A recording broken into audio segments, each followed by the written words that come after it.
Hello friends, Radhe Radhe, जय माता दी। मेरे यूट्यूब चैनल में आप सभी का स्वागत है। कैसे हैं आप सभी लोग? आप सभी को नवरात्रि की शुभकामनाएं। तो यहाँ पर मुझे माता रानी की चौकी लगाने को लेट हो रहा था। मैंने अपने बेटे से बोला कि तब तक तुम थाली में सामान लगाओ, तब तक मैं दूसरे काम देख लेती हूँ।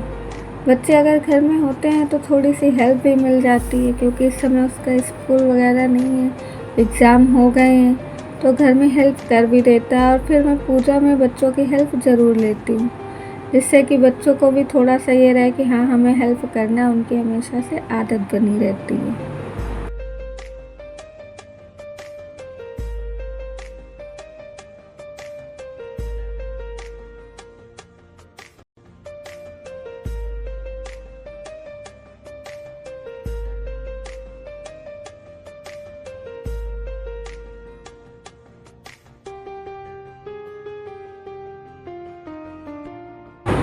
मैंने सोचा जब तक ये थाली लगा रहा है तब तक मैं घर की नियमित पूजा, अपने लड्डू गोपाल को नहलाना धुलाना, स्नान कराना, भोग लगाना और बाकी पूजा संपन्न कर लूँ।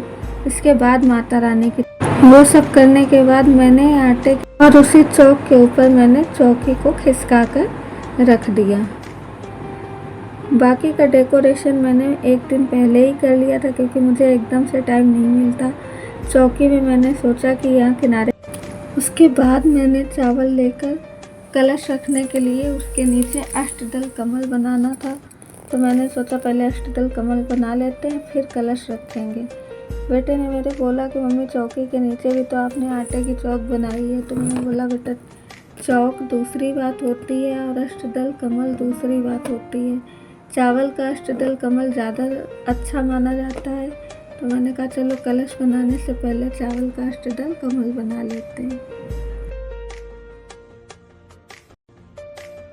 कलश को मैंने पहले ही तैयार करके रख लिया था। कलश में पहले मैंने कलावा बांधा, फिर रोली से स्वास्तिक बनाया। कलश के अंदर मैंने गंगा जल, रोली, हल्दी, सुपारी, सिक्का और फूल डाला और फिर उसमें अशोक के पत्ते और चावल से भरी कटोरी रखी। फिर उसके ऊपर नारियल को चुनरी में लपेट कर मैंने रखा।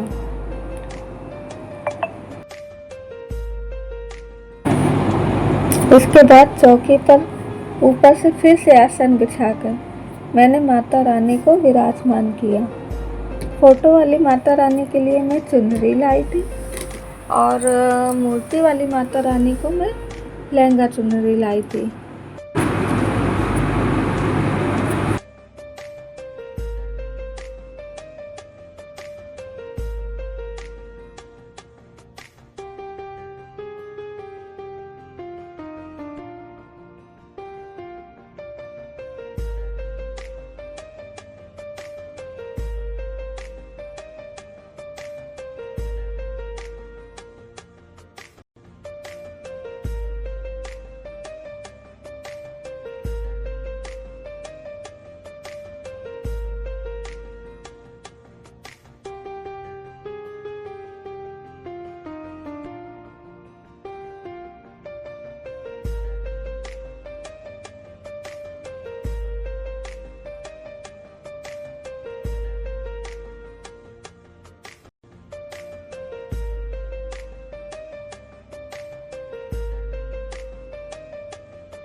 माता रानी को वस्त्र पहनाने के बाद अखंड जोत रखने के लिए मैंने ये थोड़े से फूल बिछा लिए चौकी पर और उसके ऊपर अखंड जोत को रख दिया।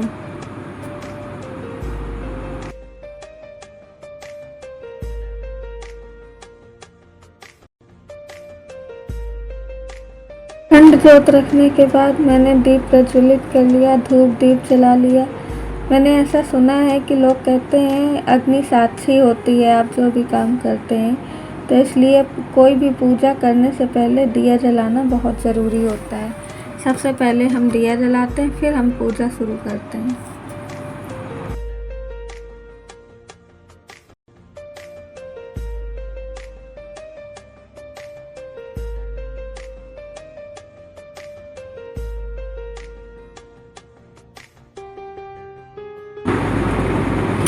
सबसे पहले मैंने कलश की पूजा शुरू की, क्योंकि कलश को गणेश जी माना जाता है, तो सबसे पहले कलश की ही पूजा होती है।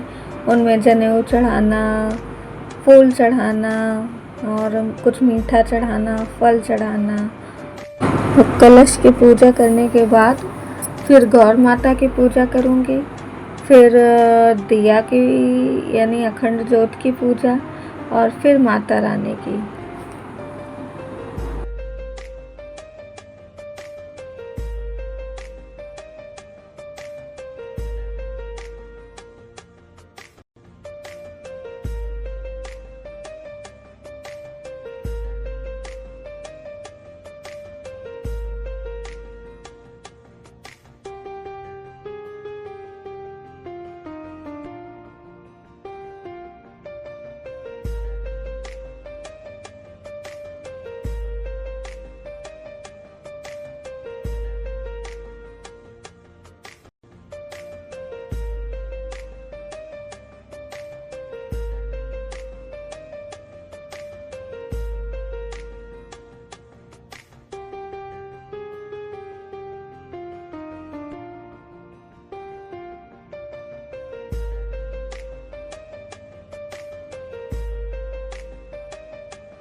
और यहाँ पर मैं खुद भी पूजा करती जा रही थी और अपने बेटे से भी बोलती जा रही थी कि तुम भी फल फूल चढ़ाते जाओ माता रानी को।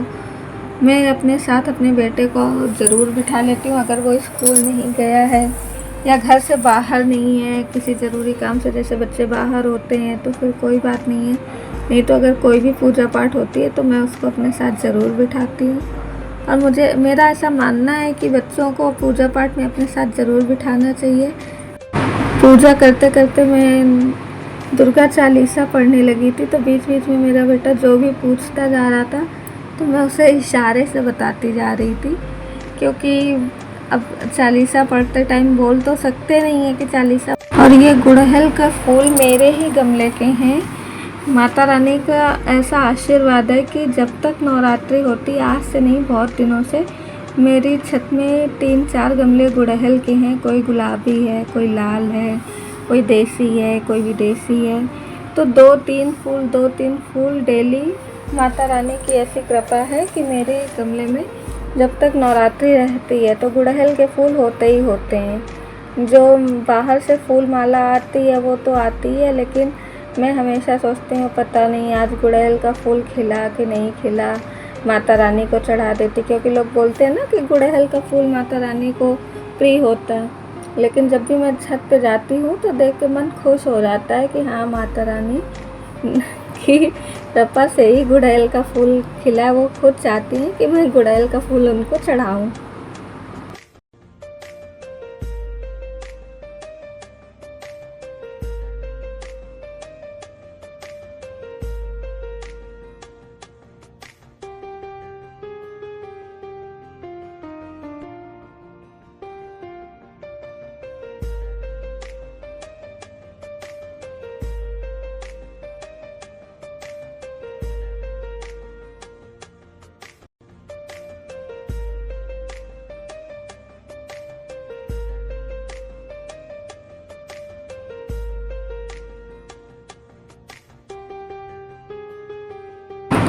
तो इस तरह धूप दीप प्रज्वलित कर फल फूल श्रृंगार चढ़ाकर मैंने माँ की पूजा संपन्न की और उनसे क्षमा प्रार्थना की कि हे माँ, मुझसे जो गलतियाँ हुई हों उन्हें माफ़ करना, क्योंकि माँ के लिए कोई क्या ही कर पाया है। जो सबको देती हैं उनके लिए कोई क्या कर पाएगा। बस एक अंदर भाव होता है कि हाँ माँ, मुझे करना है, जो हमसे टूटा फूटा बन सकता है वो हम कर लें, और बाकी तो माँ तो सबको देती हैं, उन्हें कोई क्या। आपको मेरा ये ब्लॉग कैसा लगा ज़रूर बताएं। अगर अच्छा लगा हो तो लाइक करें, शेयर करें, सब्सक्राइब करें और कमेंट बॉक्स में ज़रूर बताएं कि मुझसे तो पूजा में कोई गलती नहीं हुई, क्योंकि एक दूसरे को बताने से ही हमें पता चलता है कि हाँ ऐसा करना था या ऐसा नहीं करना था। तो मिलते हैं अपने अगले ब्लॉग में, तब तक के लिए राधे राधे, जय माता दी।